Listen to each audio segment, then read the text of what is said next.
নমস্কাৰ সকলোকে। আজি আমি আহিছোঁ জাগিৰোড। নিৰ্দিষ্ট ঠাই বুলি তেনেকুৱা কোনো কথা নহয়, দিনটো তেনেকৈ অলপ পাৰ কৰোঁ বুলি অলপ ওলাই আহিলোঁ। আৰু আহি থাকোঁতে বাটতে বাদাম দেখিলোঁ। বাদাম এমদাই দেখি ৰ'বই নোৱাৰিলে, তাৰ খুবেই প্ৰিয়, সেইবাবে বাদাম আমি খালোঁ। আমাৰ প্ৰিয় বস্তু বাদামটো খাই আছোঁ।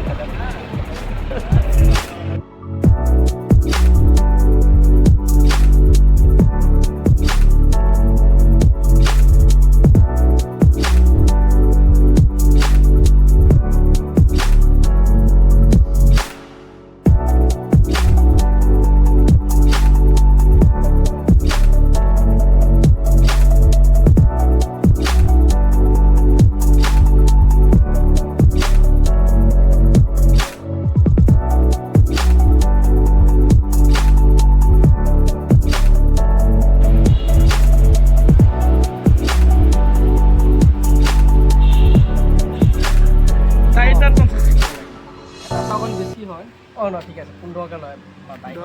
চাওক আমাৰ গ্ৰেণ্ড হৰ্ণবিল পাৰ্ক পইচাটো নেদেখে। টুকন কয় আধালে দেখাওঁ। টুকন কয় এন্ট্ৰি পাছ।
এডাল কি? বহুত ঔষধি গুণ আছে ইয়াৰ।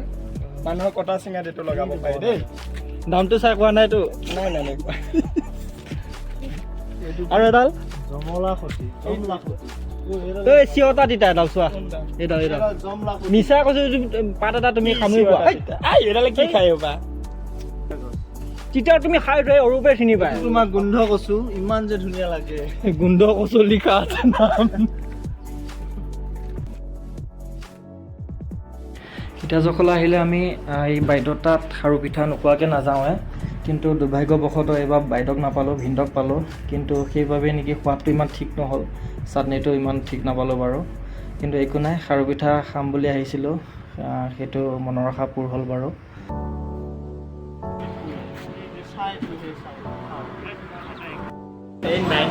ৰাজ হোটেলত আমি আলু পৰঠা খালোঁ আৰু শেষৰ সামৰণিটো আমি আইচক্ৰীমেৰে দিলোঁ। ভিডিঅ'টো শেষলৈ চাই থকাৰ বাবে অশেষ ধন্যবাদ। আকৌ লগ পোৱা আশাৰে আজিলৈ বাই বাই।